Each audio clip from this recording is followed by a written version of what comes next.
ہماری قیامت۔ جب مسیح کی یہ منادی کی جاتی ہے کہ وہ مردوں میں سے جی اٹھا، تو تم میں سے بعض کس طرح کہتے ہیں کہ مردوں کی قیامت ہے ہی نہیں۔ اگر مردوں کی قیامت نہیں تو مسیح بھی نہیں جی اٹھا۔ اگر مسیح نہیں جی اٹھا تو ہماری منادی بھی بے فائدہ ہے اور تمہارا ایمان بھی بے فائدہ، بلکہ ہم خدا کے جھوٹے گواہ ٹھہرے، کیونکہ ہم نے خدا کی بابت یہ گواہی دی کہ اس نے مسیح کو جلا دیا، حالانکہ نہیں جلایا۔ اگر بالفرض مردے نہیں جی اٹھتے، اور اگر مردے نہیں جی اٹھتے تو مسیح بھی نہیں جی اٹھا، اور اگر مسیح نہیں جی اٹھا تو ہمارا ایمان بے فائدہ ہے، تم اب تک اپنے گناہوں میں گرفتار ہو۔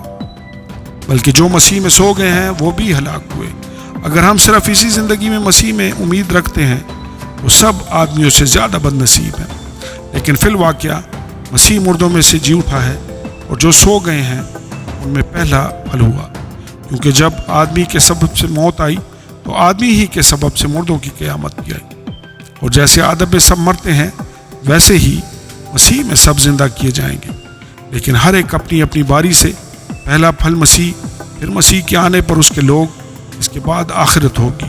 اس وقت وہ ساری حکومت اور سارا اختیار اور قدرت نیست کر کے بادشاہی کو خدا یعنی باپ کے حوالہ کر دے گا، کیونکہ جب تک کہ وہ سب دشمنوں کو اپنے پاؤں تلے نہ لے آئے اس کو بادشاہی کرنا ضرور ہے۔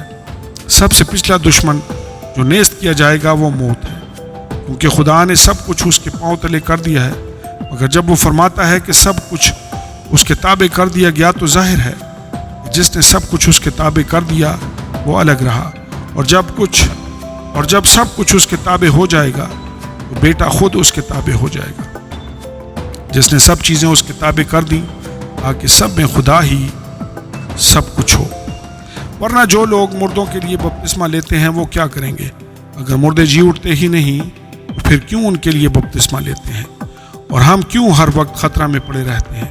اے بھائیو، مجھے اس فخر کی قسم جو ہمارے خداوند مسیح یسوع میں تم پر ہے، میں ہر روز مرتا ہوں۔ اگر میں انسان کی طرح افسوس میں درندوں سے لڑا تو مجھے کیا فائدہ؟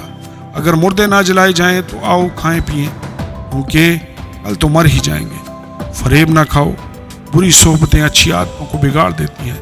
راز باز ہونے کے لیے ہوش میں آؤ اور گناہ نہ کرو، کیونکہ بعض خدا سے ناواقف ہے۔ میں تمہیں شرم دلانے کو یہ کہتا ہوں۔ آمین اور آمین۔